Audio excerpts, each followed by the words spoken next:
sepakat para ulama bahwa seorang hamba menempuh jalan-jalan menuju Rabb-Nya dengan hati dan semangatnya, bukan dengan badannya.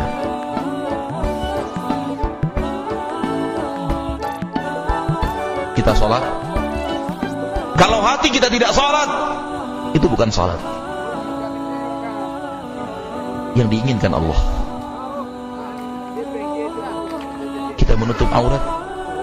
Kalau hati kita tidak menutup aurat, itu bukan menutup aurat.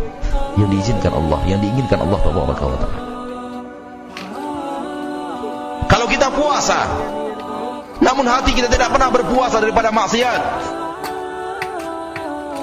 maka itu bukan puasa yang diinginkan Allah. Ketahuilah bahwa dunia ini perjalanan. Dunia ini perjalanan, dan kita semua sedang berjalan. Kemana? Menuju Allah. Allah berfirman di dalam Al-Quran, di dalam beberapa ayat, "Faman syaa'a attakhadha ila rabbih sabila." Terdapat dalam surat Al-Muzammil dan juga dalam surat Al-Muddathir. Faman syaa'a, barang siapa yang ingin, ittakhadha, silahkan dia mengambil jalan ila rabbi, menuju Rabbnya, sabila, silahkan dia ambil jalan menuju Rabbnya. Maka hidup ini adalah perjalanan.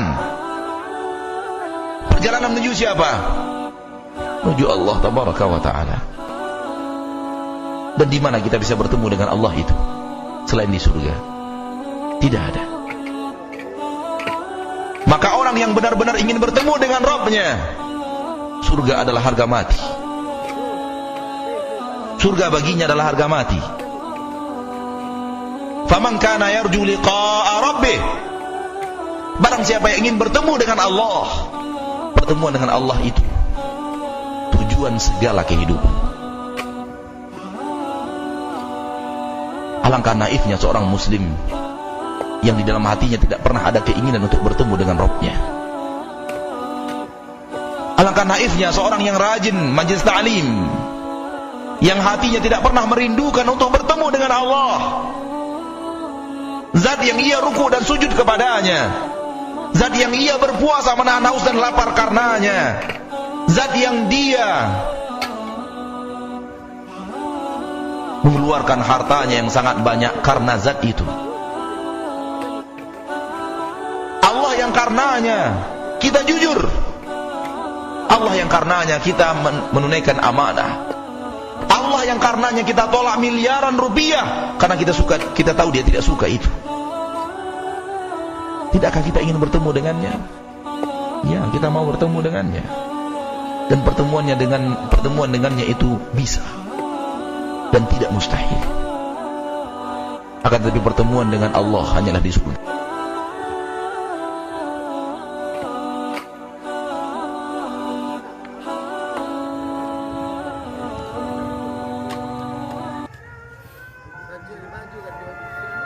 Hadirin, kalau kita sadar akan mati, pasti kita akan melihat. Ada seorang narapidana diputuskan hukuman mati, tidak tahu kapan akan dieksekusi tembak. Hari demi hari dia prihatin, dia memikirkan akan mati. Bahkan mungkin dipakai untuk ibadah, dipakai untuk puasa, dipakai untuk riyadhah, melatih batinnya, melatih. Akhirnya si narapidana yang akan dihukum mati dipindah ke Nusa Kambangan. Dia nyadari berarti sudah tidak lama, mungkin tinggal menghitung hari. Mulai stres karena dia akan dihadapkan di regu tembak.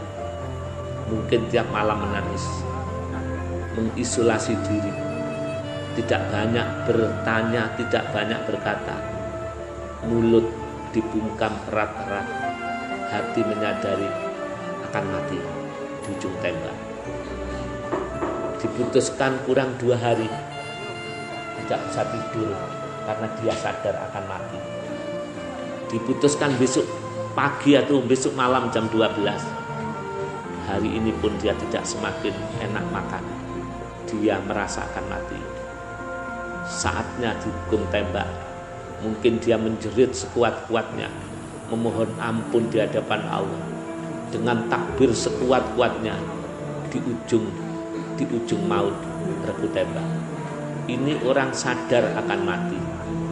Kita pun akan dieksekusi oleh Israel. Bedanya tidak di ujung tembak. Mungkin kita tidak tahu kapan mati itu ada. Padahal mati sudah mendekat. Kita sudah mendekat. Hidup itu adalah antri untuk mati. Ingat, hidup antri untuk mati. Tapi kita malah senang-senang, tidak pernah ingat dosa kita, tidak pernah kita tunduk di hadapan Allah. Bahkan mungkin kita banyak tertawa. Padahal mati sudah mendekat. Kita sudah antri sangat dekat sekali, tapi tidak tahu. Mari kita renung. Apalagi kalau kita nanti dimasukkan neraka, di sana tidak ada kematian. Mengapa kita tidak menangisi dosa kita? Orang yang cerdas, orang yang mengetahui dosanya, orang yang cerdas, orang yang mengenal bahwa dia akan meninggalkan dunia. Orang cerdas itu orang yang tahu bahwa dirinya akan mati. Dia akan mati. Persiapan sowan menghadap Allah yang Maha Suci. Tiada sekutu baginya. Maka dia mengenolkan diri, tidak menjagakan siapa-siapa, tidak menjagakan ibadahnya, tidak menjagakan amalnya, yang dijagakan Allah Sang Penciptanya. Hadirin, renungkan ilustrasi yang saya bacakan. Kita akan pulang, tapi kita tidak pernah menyesal. Kita akan mati, tapi tidak pernah merasa dosa. Air mata ini kering untuk tobat, tapi air mata itu subur untuk memikirkan dunia. Air mata mudah tumpah untuk urusan dunia, tapi untuk urusan akhirat, urusan dosa sangat kering sekali, sehingga tidak ada manusia yang bisa menangisi dosa lagi. Kembali kerendahan, perasaan penuh dosa harus ada di dada kita.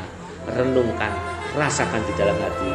Mari kita mohon kepada Allah, keluarga kita, anak-anak kita, yang mungkin umat Islam di masa datang yang sudah akan muncul jahiliyah yang kedua, ini butuh pertolongan, butuh doa ayah, neneknya yang sekarang ini masih ada. Dengan penuh kerendahan, kalau memang panjenengan cerdas merasakan mati, maka air mata pasti akan tumpah. Tapi kalau kita ini lengah, tidak akan pernah penyesalan itu ada di dalam diri kita. Hadirin, dilatih. Kami menyadari, terutama diri saya, penuh dosa, tidak mampu, tidak bisa, hadirin. Tapi dilatih Allah Rahman Rahim, Allah Rahman Rahim, Allah Rahman Rahim. Rasulullah akan memberi syafaat, sayang kepada umatnya. Maka latihan ini harus dilatih. Kita tidak hanya bermujadahnya bungkusnya, tapi melatih mujadah ini dengan jiwa kita, dengan cara-cara yang sudah dituntunkan. Ya, saya kira cukup. Ingat, saya mengingatkan diri saya, jangan enak-enak hidup. Hidup ini antri untuk menuju kematian. Padahal kita semakin dekat, tapi aneh, tidak semakin baik. Kita semakin dekat akan berpulang, tapi aneh, tidak ada perubahan sama sekali. Sehingga kita mungkin pulang lebih jahat, su'ul khotimah. Tapi kalau kita rendah